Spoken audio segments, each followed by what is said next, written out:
성경 말씀 함께 찾아서 읽겠습니다. 예레미야 애가 3장입니다.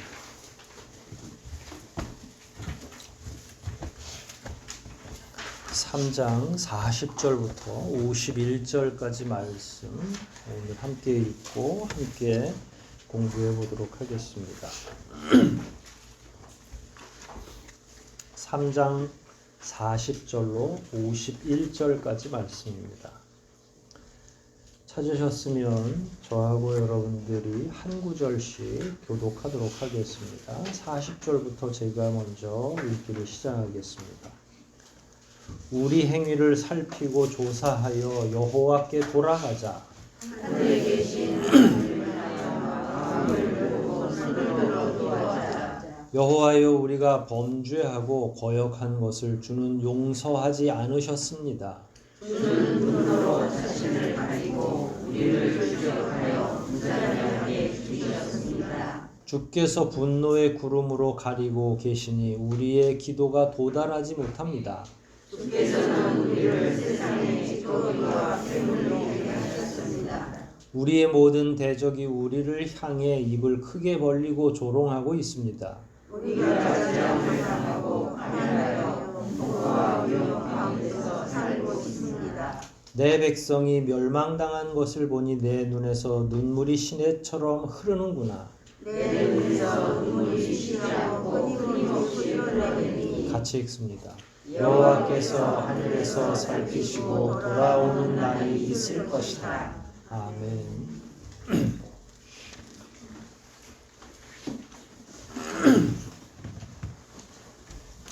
(3장은) 66절까지 기록이 되어 있죠. 짧지 않은 한 장이라고 할 수 있습니다. 물론 3장 첫날 이야기할 때에 한 절 한 절이 그렇게 길지 않은 짧은 문장으로 구성되어 있어서 전체 분량으로 따지면 다른 장과 크게 너무 많다 이렇게 느낌을 받지 않습니다. 하지만 그럼에도 불구하고 절이 상당히 많은데 이 3장뿐만 아니라 전체를 이렇게 바라보면서 이 예레미야 선지자는 아주 논리적인 사람인가? 이렇게 의구심이 들 때도 있죠. 왜냐하면 이 논리적이다라고 하는 건 글 안에서 자기가 주장하는 바가 있으면 그 주장을 설득하기 위해서, 제대로 사람들에게 이야기하기 위해서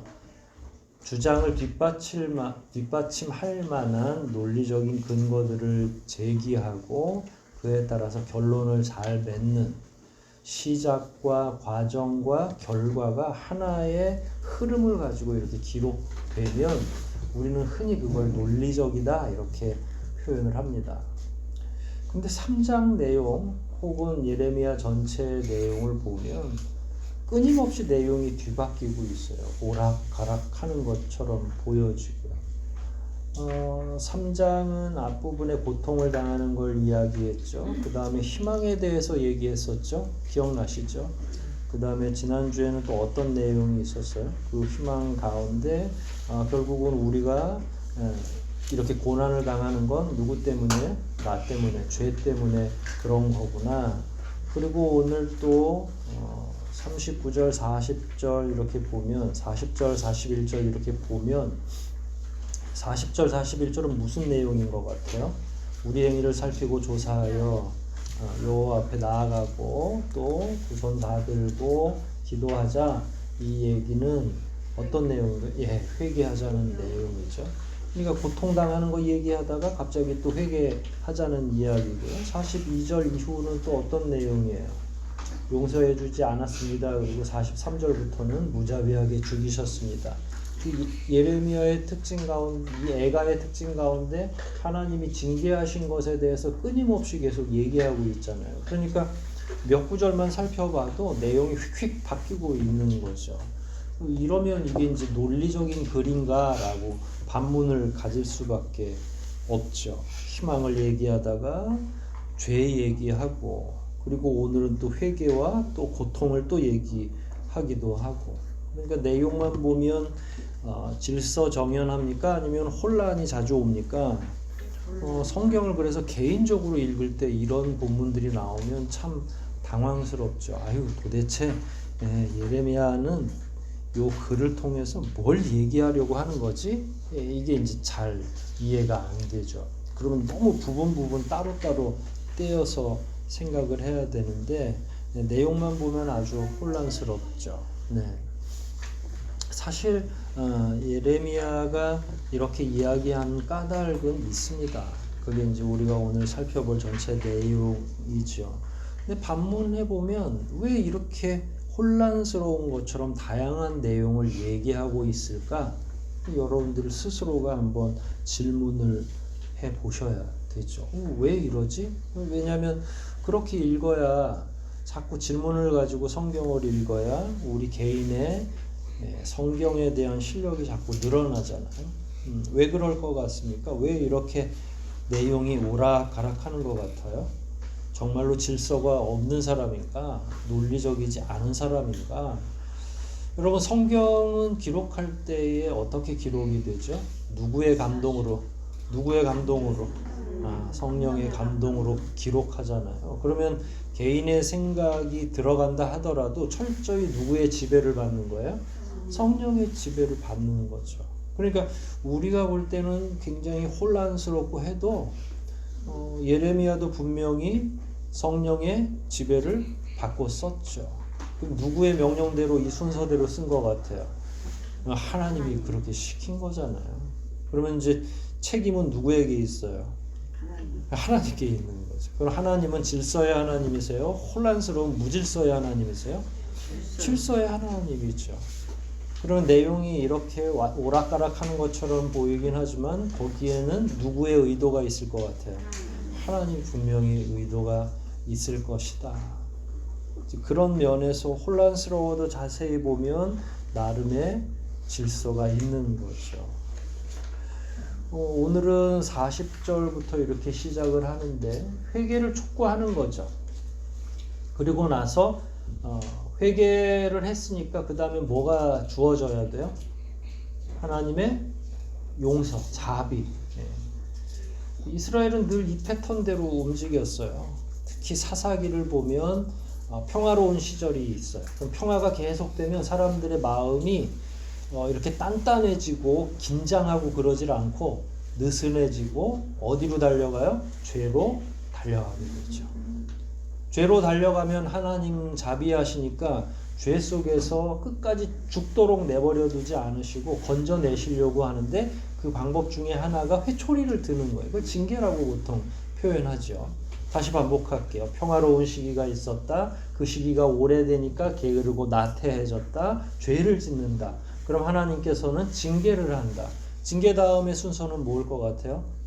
이제 그 시간이 좀 길어지면 아프고 고통스럽고 하니까 또 이제 하나님 붙잡고 아이고 하나님 죽겠습니다.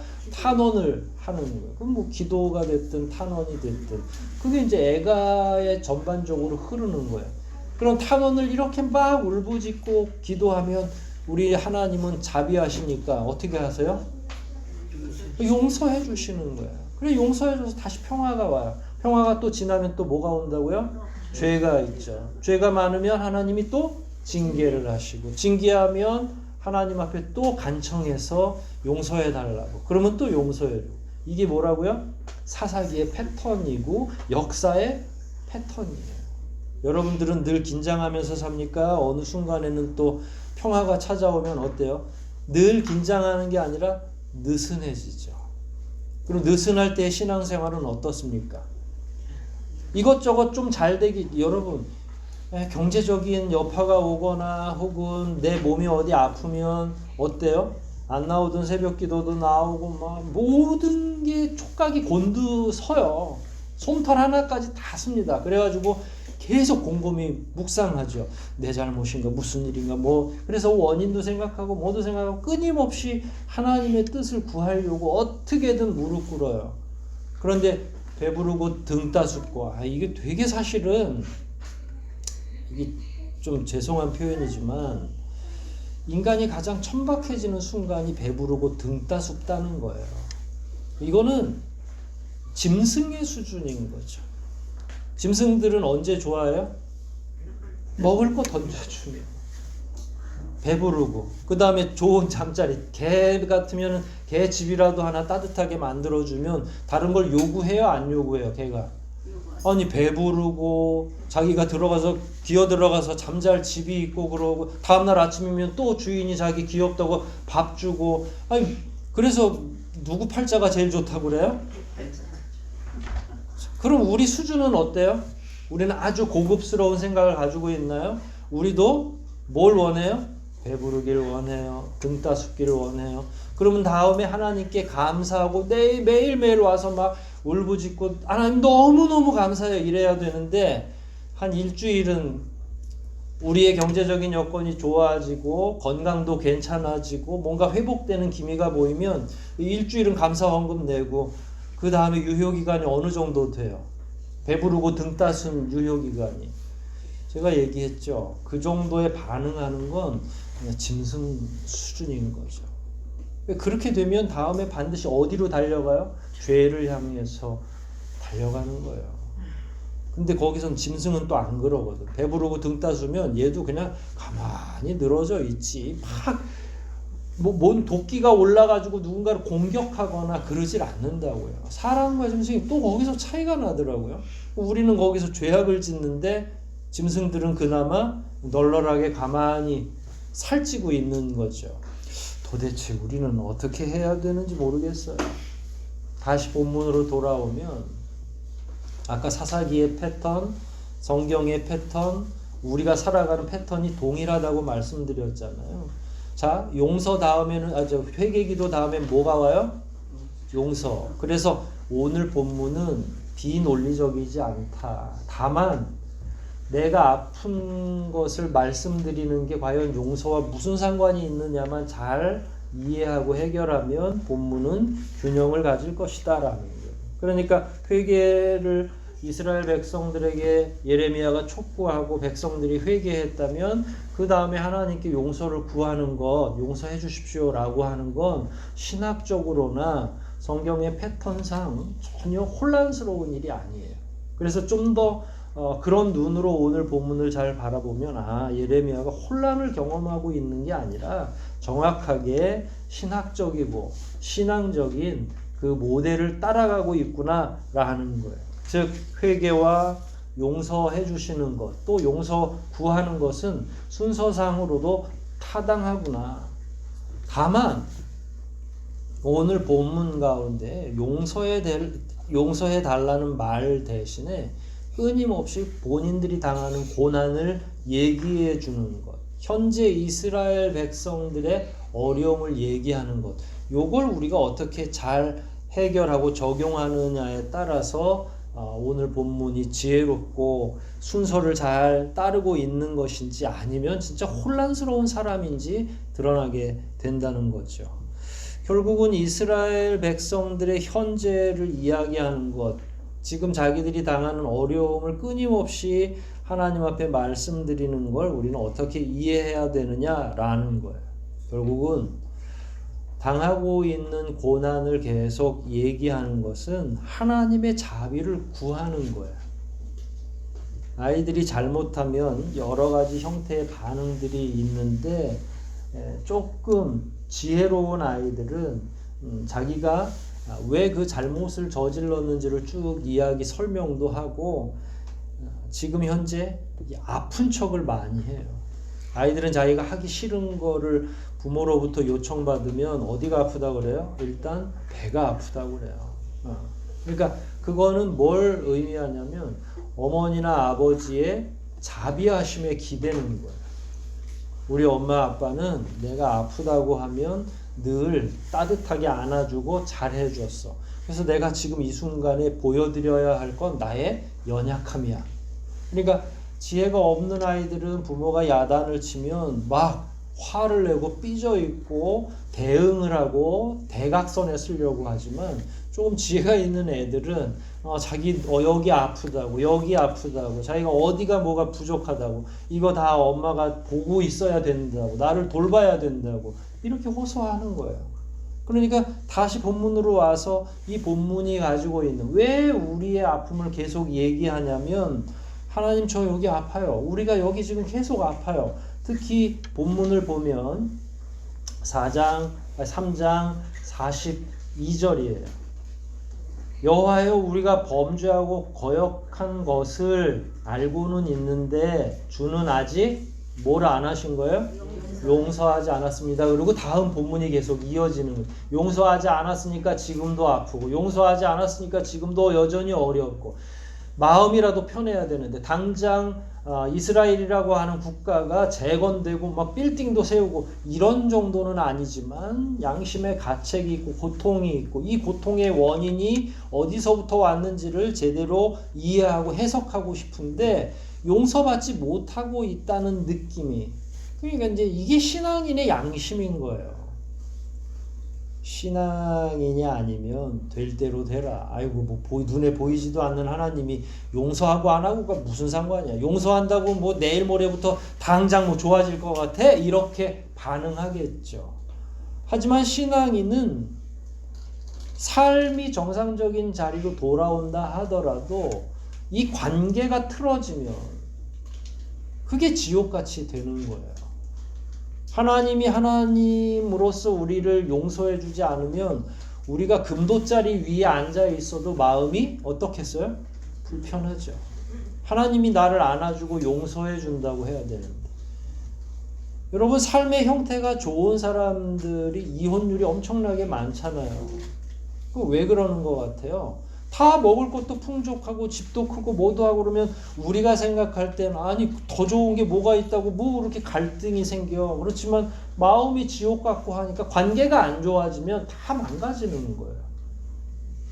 그런 면에서 하나님과 우리 사이에도 그 문제가 앞에 가로막혀 있는 거죠. 그러니까 진짜 신앙인은 그것 때문에 못 견뎌 하는 거고, 진짜가 아닌 사람들은 뭐 관계가 뭐 하나님과 나 사이의 관계가 좋던 말던 잘 먹고 잘 살면 됐지 이런 생각으로 점철되는 거죠. 그러니까 지금 현재 어려움이든 뭐든 하나님이 용서받는 게 양심 있는 신앙인들에게는 그 어떤 것보다 중요한 거예요. 그게 안 되니까 앞으로 진보하기가 어렵다는 거죠. 그래서 결국은 하나님께 용서를 구하는 거죠. 순서상 회개가 먼저일까요? 용서가 먼저일까요? 당연히 회개가 먼저죠. 그리고 본문의 구성도 그렇습니다. 40절, 41절 다 회개를 먼저 얘기하는 거죠. 근데 40절, 41절 뜬금없이 회개 얘기를 한 게 아니라 39절 한번 볼까요? 37절, 8절, 9절, 뭐 6절부터도 마찬가지야. 하나님은 재판을 그릇되게 하시지 않는다. 36절이에요. 결국 지금 우리가 당하는 판결의 결론은 뭐예요? 하나님이 정당하게 판결하신 거다. 왜? 우리의 죄 때문에. 37절 하나님의 뜻이 아니면 아무것도 이루어지는 법이 없으니까 지금 일어난 것도 결국 누구의 뜻이에요? 하나님의 뜻이다. 화와 복이 지금 이스라엘이 당하는 화가 있다면 전능하신 여호와의 입에서 나오는 게 아닌가 질문한 거죠. 그리고 39절의 결론이에요. 사람이 자기 죄로 벌을 받고 어떻게 원망할 수 있겠는가? 죄를 깨달은 거예요. 자, 죄를 깨달았으면 다음이 뭐라고요? 40절, 41절 하나님 앞에 나아가는 거. 그걸 일컬어서 우리는 회개라고 하는 거죠. 결국은 39절부터 이렇게 보면 이스라엘이 죄를 진 것이고 이제 이스라엘 스스로의 죄로 인한 고난이라는 결과가 온 거를 확실하게 알았으니까 결국은 이제 남아있는 건 회개의 과정이 필요한 거죠. 회개가 필요한 겁니다. 회개할 때는 어떻게 해야 돼요? 40절이에요. 우리 행위를 살피고 조사해요. 그러니까 회개할 때 대충 뭉뚱그려서 알았어요. 잘못했어요. 이게 아니라 너 이 녀석아 잘못한 거 알아 몰라 그러면 우리 애들은 어떻게 해요? 그 위기를 그냥 넘어가기 위해서 그래 잘못했어요. 잘못했다고 해주는 거지. 근데 하나님 앞에서는 어떻게 하라고 그랬어요? 40절에 정확히 우리 행위를 살피고 그 다음에 뭘 하라고 그랬어요? 조사위원회를 자기 내면으로 꾸리는 거죠. 뭘 잘못했는지를 아는 게 너무 중요한 거예요. 왜냐하면 하나님은 너무 명확하신 분이거든요. 그 대충 이렇게 그러니까 우리도 때로는 하나님께 서운할 때가 있죠. 아유, 그냥 좀 넘어 좀 가시지. 이럴 때가 있거든요. 그런데 하나님은 우리를 너무 사랑하시고 그런 의미에서 우리가 이 작은 죄 가운데에서도 가책당하지 않았으면 좋겠는 거예요. 그 작은 죄가 우리의 영을 더럽히지 않기를 원하시는 거예요. 그러면 우리가 그걸 해결할 때 어떻게 해야 되냐면 작은 것 하나까지도 세밀하게 조사해야 될 필요가 있는 거죠. 여러분이 어떤 징계를 당한다고 상상을 해봅시다. 그러면 여러분 스스로가 조사 안 하겠어요? 하죠. 분명히 합니다. 자기가 큰 질병이 걸리거나 그러면 병의 원인이 뭔지도 계속, 그래서 내가 무엇을 먹었는지, 어떤 생활 태도가 잘못되어 있는지, 그래야 나을 수 있는 희망을 찾기 때문에 그러는 거예요. 내 생활 습관 중에 좋지 않은 것들을 조사하기 시작하는 거예요. 여러분 제일 조사하기 좋은 건 자기가 먹는 걸 다 체크하라고 그러더라고요. 의사들은. 질병이 어디서 왔는지를 명확하게 알려면 생활 습관, 식습관 이런 것들을 몇 시에 자는지, 왜 몇 시에 자는지 왜 물어보세요? 이렇게 따지지 않는 거거든요. 왜 안 따져요? 그게 나의 질병과 연관이 있기 때문에. 우리의 영적인 질병인 죄와 연관이 되어 있는 걸 체크하려면 조사해야 되는 거예요. 하나님은 호락호락하지 않으신 분이죠. 그런 면에서 우리 스스로가 끊임없이 자기를 살피고 조사하고 잘잘못을 깨닫는 거죠. 근데 이게 참 힘들어요. 왜 힘드냐면 이스라엘이 지금 징계로 인해서 고통을 당하는 중이잖아요. 그러니까 아파 죽겠는데, 여러분들 막 괴로워 죽겠는데 매일 목사님이 설교를 할 때 자기를 살피시오 막 이러면 그 말이 달게 느껴지기보단 반발심이 더 생기는 거예요. 이거를 넘어가야 되는 거예요. 거기에 대한 용기가 필요한 거예요. 거기에 대한 참된 지혜가 필요한 거죠. 그럼 아픈데 저는 자꾸 소금을 뿌리는 거죠. 너무 아파 죽겠는데 죄 때문입니다. 이렇게 얘기하면 저도 알거든요 하는 반발심이 생기잖아요. 이제 거기서 넘어가야 돼요. 이게 어리석고 연약한 자들은 죄 때문이라고 얘기하면 화를 내죠. 이게 현대사회의 특징이에요. 사람들은 자기들을 향해서 손가락질하는 거 굉장히 싫어하거든요. 여러분 회개하십시오라고 얘기하면 통칭해서 얘기해도 내가 뭔 죄를 졌다고 회개를 합니까? 이렇게 반발심을 가지고 있는 게 누구예요? 우리들인 거죠. 그런데 자꾸 뭘 조사해? 불가능한 거죠. 우리는 죄 때문에 사실 부끄럽기도 하고 빨리 덮어놓고 그냥 빨리 지나갔으면 좋겠는 성품을 가지고 있는데 하나님이 원하는 건 어떻게 하라고요? 자꾸 조사하라고 그러는 거예요. 그런데다 지금 막 폭탄 맞아가지고 정신도 없고 혼란스러운데 조사가 되겠어요? 안 되겠어요? 조사가 안 되죠. 여러분 그래서 여러분이 고통을 당할 때 영의 문제와 그 현상적으로 일어나는 육신적이거나 경제적인 문제들, 제가 늘 기도하기는 그 두 개로 갈리는 거예요. 결국 우리가 고난당하고 힘들어하는 이유는 경제적인 이유, 이 땅 살아가는데 질병의 문제 이런 것들. 그런데 실제로 폭탄이 방금 전에 떨어졌어도 그건 외형적인 혼란이에요. 호랑이한테 물려가도 뭘 자꾸 차리라고 그래요? 쉬워요, 어려워요? 호랑이한테 물려가고 있는데 정신 차리는 게 쉬워요, 어려워요? 그런데 물려가도 정신을 차리면 살 수 있다고 하는 이치가 거기 있는 거예요. 우리 옆에 지금 폭탄이 막 떨어지고 있고 우리의 외형적으로는 너무너무 고통스럽고 힘든데 거기서 영을 가다듬으면 하나님이 약속하신 거예요. 이거는 살아날 수 있다는 거죠. 그런데 우리는 거기에서 혼란을 겪는 거예요. 그래서 폭탄 하나 터지고 떨어져서 터지면 우리는 어때요? 완전히 기절해버리는 거죠. 우리의 육신도 우리의 정신도 완전히 혼돈 상태에 빠져들어가는 거예요. 이건 누가 쓰는 전략인 것 같아요? 마귀가 쓰는 거죠, 사실은. 원래 우리의 영혼은 하나님 안에 있으면 평안을 누려야 정상인 거죠. 진짜 우리가 하나님 안에 있다면, 그분이 내 안에, 내가 그 안에 있다면 폭탄이 여기서 떨어져도 평안을 누려야 돼요. 그런데 마귀는 작은 폭탄 하나도 심소봉대에서 엄청나게 막 핵폭탄이 떨어진 것처럼 호들갑을 떨도록 우리 마음을 끊임없이 혼란스럽게 만드는 거예요. 그렇게 되면 자기를 살필 수 있겠어요? 없겠어요? 살피긴 뭘 살펴요. 그냥 그 혼돈 속에서 입술로 범죄하기 급급한 거죠. 하나님은 나만 미워하는 것 같아부터 시작해가지고 왜 다른 사람들은 다 잘 살고 있는데 나는 잘 믿는다고 믿는데 나는 기도하는데 나는 헌금 내는데 별난 생각이 다 들어오는 거죠. 하나님이 그런 생각을 주시지는 않겠죠.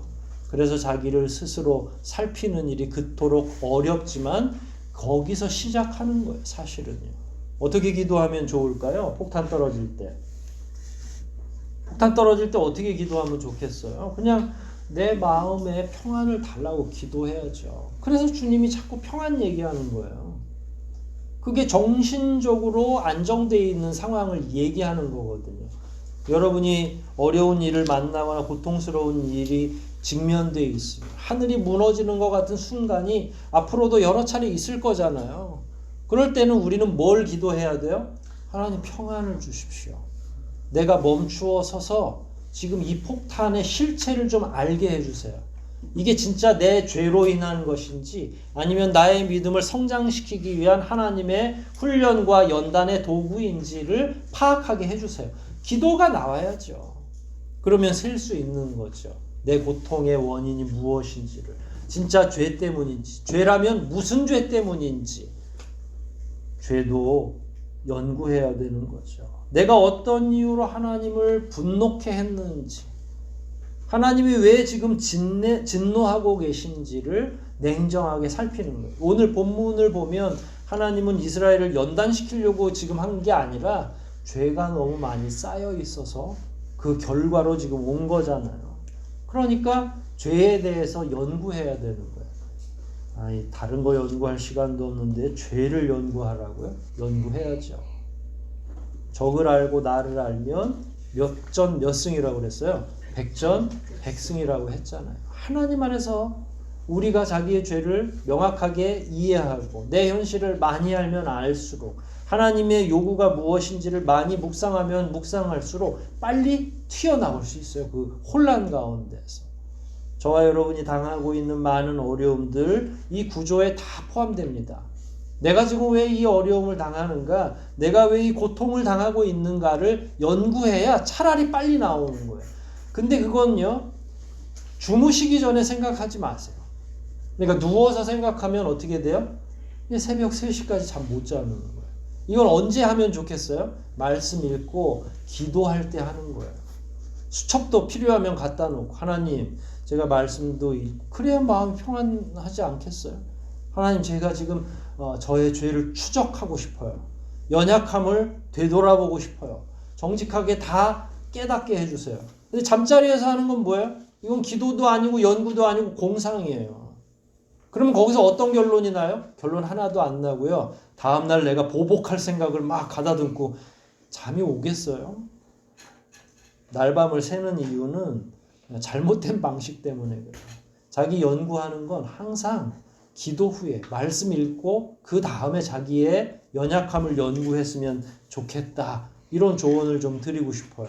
41절 보면 자기 죄를 깨달은 다음에 행보가 나오죠. 41절에 뭐라고 기록되어 있습니까? 하늘에 계신 우리 하나님을 향해서 뭘 열어요? 마음을 열고 뭘 들어요? 손을 들고 뭘 해요? 기도하자. 우리 설교 그런 설교 많이 드셨죠. 손을 든다는 건 항복의 의미다 이렇게. 이건 사실 여러 의미가 있어요. 우리가 하나님을 향해서 찬양할 때도 손을 들어서 찬양하죠. 결국은 하나님의 전능성을 인정하는 거예요. 항복도 마찬가지고 경배도 마찬가지고 어떤 것이든지 내 손바닥을 보인다는 건 내가 아무것도 들고 있지 않다. 나는 당신과 싸우려고 하는 게 아니라 모든 무기를 다 내려놓고 빈손으로 있다. 결국은 하나님께 우리를 보여주는 거죠. 처음엔 하나님의 징계가 억울하죠. 여러분도 신앙생활 하다 보면 억울할 때가 있으실 거잖아요. 그러다가 연구해보면 어때요?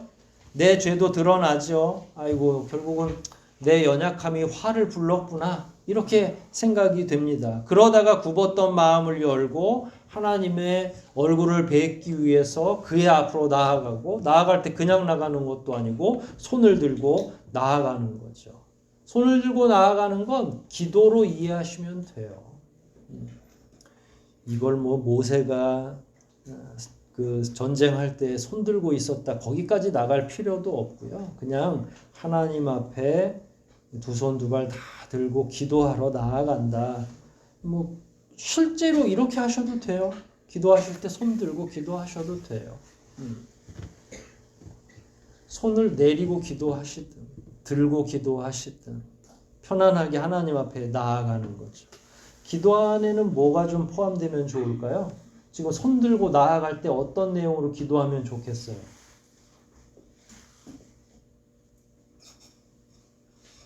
이분들은 도대체 다음 단계까지 다 알려드려야 돼요. 아니 뭘 기도하겠어요? 자기 죄를 이야기해야 하는 거죠. 회개 기도를 하는 거예요. 자기가 그동안 조사했더니 하나님 제가 제 마음속에 조사위원회를 꾸려가지고 열심히 조사했더니 이런 죄가 있더군요. 여러분 깨닫는 것과 회개 그게 기도로 연결되는 건 다 별개예요. 어떤 사람은 깨닫는데 멈추는 사람이 있습니다. 입술을 열어 회개하지 않아요. 하나님 앞에 나아가지도 못합니다. 뭐가 필요해요? 용기가 필요한 거예요. 회개하는데 용기가 필요해요? 예, 필요합니다. 우리가 머릿속으로 마음속으로 막 자기 죄에 대해서 인정합니다. 하지만 용기 있게 하나님 앞에 무릎을 꿇는 자는 많지 않아요. 기본적으로 저와 여러분은 죄를 감추려고 하는 속성이 있는 사람들인 거죠. 바리새인들이 늘 기도하러 나아갈 때 성전에 나아갈 때 다 자기는 의롭다고 얘기해요.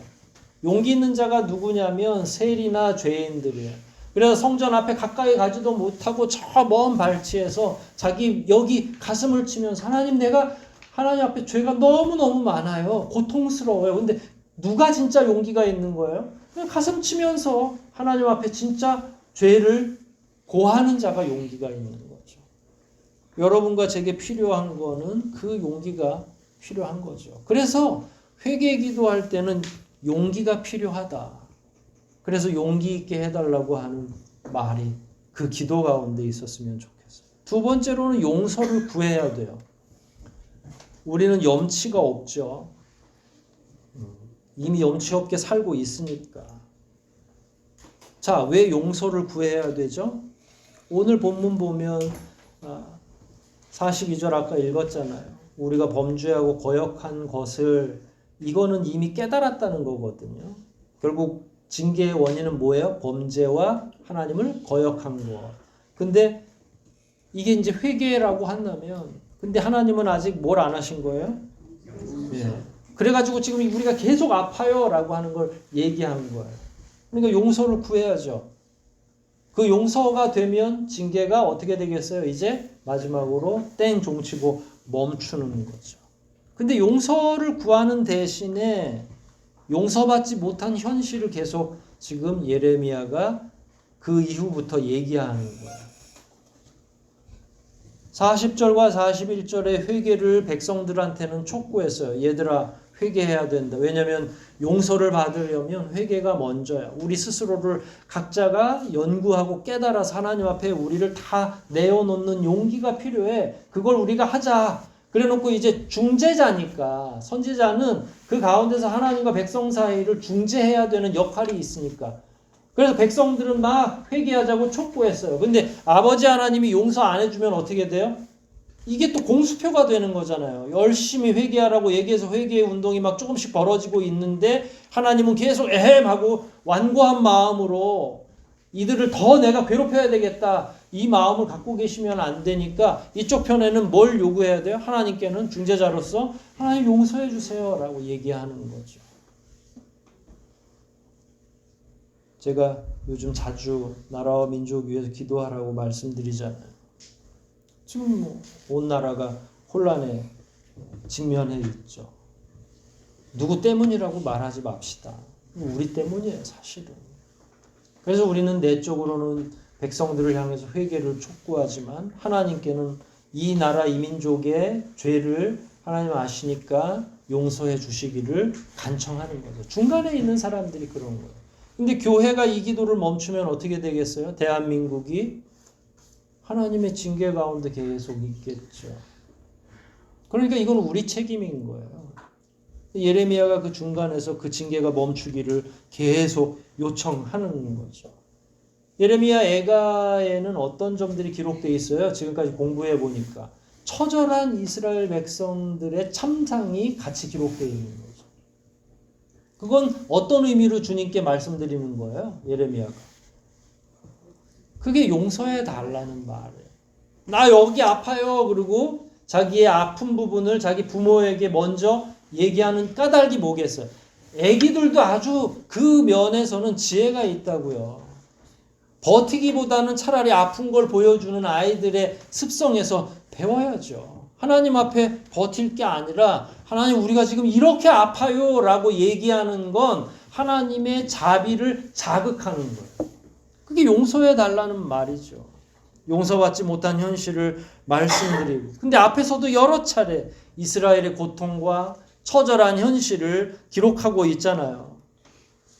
이런 내용은 두 가지 의미가 있죠. 하나는 이스라엘 백성들도 야 앞으로 또 하나님 앞에 범죄하면 똑같은 죄 그리고 똑같은 결과를 낳게 될 거야 라는 걸 교훈하기 위해서도 기록했지만, 한편으로는 하나님을 향한 자비가 필요하니까 하나님께서 우리에게 자비를 베풀어 주시기를 간구하는 것. 자기 죄를 깨닫고 두 손을 들고 지금 갈 준비는 됐는데 여전히 우리는 이렇게 고통을 당하고 있습니다. 전쟁 끝났다고 바로 고통이 끝나는 게 아니잖아요. 여러분, 전쟁을 하게 되면 그 전쟁에서 승리한 곳에서 전리품이라고 해서 다 가져갑니다. 근데 그때 뭐 또 가져가냐면 식량도 다 가져가요. 그러니까 다시 몇 년 안에 일어나지를 못해요. 건물은 다 불태워졌죠. 식량도 없죠. 그리고 일할 만한 청년들은 어떻게 했다고요? 골모로 잡아가죠. 그러니까 이건 계속 현재 진행형인 거예요. 고난은. 언제쯤이면 괜찮아질 것 같아요? 아무도 기약할 수가 없죠. 그래서 하나님께서 굽어 살피시고 그 자비로 용서해 주시지 않으면 지금 우리가 지난번에 전쟁, 오래전에 전쟁은 있었지만 우리는 여전한 고통 가운데 혼란스럽게 살아갈 수밖에 없습니다. 주의 백성들이 야단을 맞았으면 이제는 좀 회복시켜 주셔야 되지 않겠습니까? 라고 하는 걸 현재적 고통을 이야기함으로 다시 말하는 거예요. 하나님의 자녀들인 이스라엘 백성들이 지금 여전히 고통 중이니까 자비하신 하나님께서 좀 돌보아 주시고 그 용서에 큰 능력을 베풀어 주시기를 원하는 거죠. 여러분, 오늘 본문을 통해서 우리가 이런 내용을 다 깨달을 필요가 있죠. 첫 번째로는 각자 자기 삶을 살피면서 하나님 앞에 무릎 꿇을 용기가 하나 필요하고, 두 번째는 자기의 현실을 하나님 앞에 정상적으로 정당하게 이야기함으로써 하나님의 자비를 구하는 지혜가 필요한 거죠. 용기도 있어야 되고 지혜가 있어야 되기도 하고. 여러분, 죄를 인정하는 그게 왜 용기냐? 사람을 속일 수는 있어요. 우리 서로를 속일 수도 있죠. 하지만 하나님을 속일 수 있어요? 없죠. 그걸 인정하고 자기의 연약함이나 어리석음을 스스로가 직면하는 건 용기가 없으면 할 수 없는 일인 거죠. 우리는 나 잘난 맛에 사는 사람입니다. 다 한 사람도 빠짐없이. 그런데 그 교만이 무너졌을 때 참 부끄럽기도 하고 덧없기도 하고, 그걸 그대로 있는 그대로 하나님 앞에 고하는 거예요. 때로는 하나님 앞에 고했지만 내 형편이 얼마나 비참한지를 사람들도 알아챌 때가 있어요. 그럼 부자가 됐다고 다 드러나지 않는 게 아니에요. 겉으로 우리가 아닌 척 한다고 해서 다 감춰지지 않아요. 저 사람은 지금 영적으로 굉장한 혼란을 경험하고 있구나. 사실 그게 제일 비참한 겁니다. 외형적으로 아무리 잘 먹고 잘 산다 하더라도 우리의 영혼이, 우리의 생각이 하나님과 교제하는 그 관계의 폭이 정상적이지 않을 때 사람들도 알아봐요. 그러니까 이 사람이 뭔가 큰 죄를 저질렀구나가 아니라 지금 문제가 있구나. 하나님 앞에 지금 굉장한 문제를 겪고 있구나. 그럴 때 무릎 꿇는 거는 용기라는 거예요. 스스로 하나님 앞에 나아가는 거예요. 시편에 그런 말이 있죠. 하나님이 구하시는 제사는 상한 심령이라. 하나님께서는 상하고 통회하는 자의 마음을 멸시치 않는다고 했죠. 회개하고 돌아서는 마음을 하나님은 멸시하지 않는다는 거예요. 내 죄를 인정하는 자들마다 오히려 하나님이 맞아주시는 거죠. 아이들이 잘못했다고 싹싹 비는데 거기서 매를 더 드는 부모가 있습니까? 요즘 하도 흉측해서 뭐 있을 수도 있겠지만 진짜 부모라면 어떻게 해요? 끌어안아줘. 웃어요. 웃기죠. 그 아이가 그냥 조그만 녀석이 자기 잘못했다고 막 싹싹 비는 거 보면 부모 입장에서는 웃기죠. 하나님이 우리를 받아주시는 건 그런 거예요. 사실은. 하나님이 우리를 아주 없애시려고 이 문제를 발생시킨 게 아니라 두 손 두 발 들고 오기를 원하시니까. 근데 두 손 두 발 들면 어떻게 하겠어요? 하나님께서 맞아 주시는 거죠. 그러니까 우리는 용기를 내서 나아갈 필요가 있는 거죠. 그리고 나서 용서를 구하는 겁니다. 무작정 용서를 구하는 게 아니라 하나님의 성품을 이해할 필요가 있는 거죠. 그래서 때로는 기도 첫머리에 자비하신 하나님 이렇게 붙이는 거죠. 죄 졌을 때 하나님이 자비가 많으신 하나님, 자비이신 하나님 이렇게 나아가는 거예요. 근데 이해를 잘해야 돼요. 하나님은 공의와 자비가 같이 공존하는 거예요. 공의도 100%, 자비도 100%, 사랑도 100%, 때로는 진노하시면 죄에 대해서 저항하시려고 하는 징계도 100%예요. 그러면 진노가 먼저예요? 자비가 먼저예요? 진노가 먼저예요? 자비가 먼저예요? 때로는 진노, 때로는 자비예요. 그래서 하나님이 한없이 안아주실 때도 있고요. 때로는 야단치실 때도 있어요. 근데 이스라엘의 상황을 놓고 보면 지금은 무슨 중인 거예요? 진노 중. 공의가 작동되는 중이에요. 근데 용서해줘요. 약속하셨잖아요. 이렇게 되면 안 되고 그 진노를 굽히고 그 진노를 중단할 만한 자비를 자극하는 거예요. 그래서 지금 예레미야가 선택한 게 뭐예요? 여기도 아프고요. 저기도 아프고요. 오늘 마지막 절 볼까요? 내 백성이 48절이에요. 내 백성이 멸망당하는 것을 보니 내 눈에서 눈물이 시내처럼 흐르는구나. 이거 하나님을 향해서 하는 거예요. 자기 스스로 말하죠. 내 눈에서 눈물이 쉬지 않고 끊임없이 흘러내. 하나님께서 하늘에서 살피시고 돌아보는 날이 있을 것이다. 하나님이 이 소리를 들으실 텐데 말이야. 51절도 성 안의 모든 여자들에게 일어난 일을 보니 내 마음이 상하는구나. 이게 누구 마음을 대변한 거예요? 사실 알고 보면 하나님 마음. 이게 지혜인 거죠. 무조건 용서해 달라는 게 아니라 공의가 앞서고 있는 상황에서 하나님 징계도 좋지만 하나님의 자녀인 이스라엘 백성이 이렇게 계속 아파서 되겠습니까? 전쟁 끝난 지 꽤 오래됐는데 우리 마음이 너무 혼란스럽고 고통스럽고 어디서부터 시작해야 될지를 모르겠어요. 하나님. 그래야 하나님이 70년 뒤에 예루살렘을 재건할 느헤미야를 준비하시는 거고요. 그래야 또 다른 후임자들을 통해서 예루살렘을 재건할 준비를 하나님도 또 하시잖아요. 우리의 인생은 지금이 끝이 아니에요. 이 이후에도 여전히 하나님의 자비가 필요한 거예요. 그래서 지금 당장 회복은 못한다 하더라도 끊임없이 하나님께 우리의 어리석음도 고하고 연약함도 말씀드리는 거죠. 예레미야가 하나님의 성품을 온전히 이해하고 기도하고 용서를 구했던 것처럼 우리 역시 하나님께 우리의 죄, 우리의 연약함을 아뢰는 한편 고난당하고 있는 나와 우리의 후배들을 위해서라도 또 하나님께 그 자비의 성품을 노크하는 하나님, 우리를 끝까지 버리시렵니까? 우리를 이대로 내버리시렵니까? 라고 다시 묻고 또 다시 묻는 거죠. 그래서 지혜가 없는 자는 기도도 지혜가 없어요. 지혜가 있는 사람들은 이런 하나님의 은혜를 간구하는 기도를 올릴 수 있는 지혜가 필요한 거죠. 이걸 토대로 해서 회개와 용서를 구하는 겁니다. 우리 역시 이런 지혜와 용기가 필요한 거죠. 여러분 혹시 자기 고집으로 자기 정결을 깨트리는 자가 있습니까? 멈추십시오. 자기의 성결을 위해서 죄를 멈추는 거죠. 그리고 용기를 내서 하나님께 회개하십시오. 그리고 나서 그 넓은 자비로 나를 용서해달라고 내가 당하는 내 마음의 깨어짐, 하나님 내가 너무 고통스럽습니다 라고 하는 걸 정직하게 그분께 이야기할 때에 우리의 경건이 회복되는 거고 하나님과 나 사이의 관계가 회복되는 것 아니겠습니까? 이와 같은 지혜를 잘 깨달으시고 하나님 앞에 나아갈 수 있는 용기를 가지십시오. 설사 그 용기가 없다면 용기조차 달라고 하나님께 기도하십시오.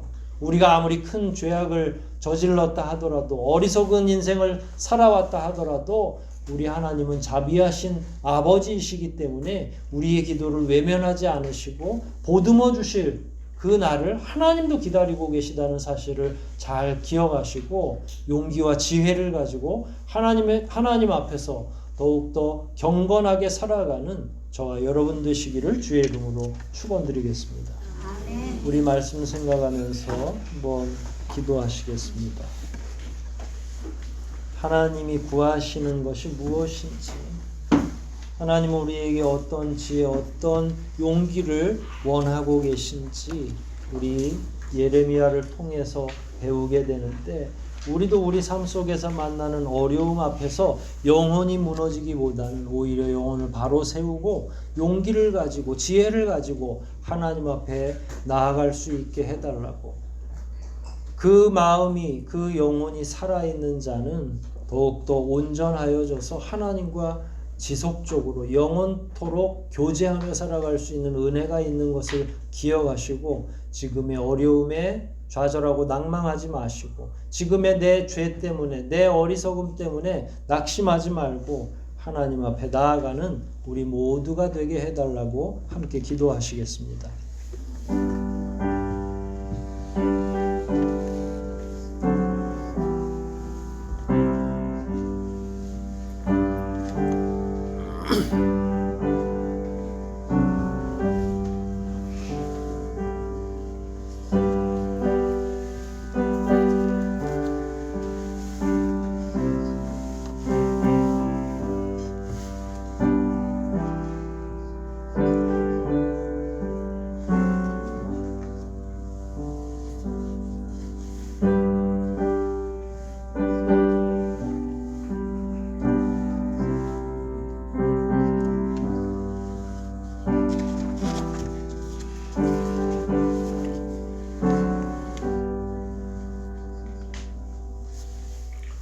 하나님 아버지 감사합니다. 우리 말씀을 통해서 예레미야의 지혜를 배우고 과연 우리가 어떻게 하나님 앞에 바로 서야 되는지도 깨닫게 됩니다.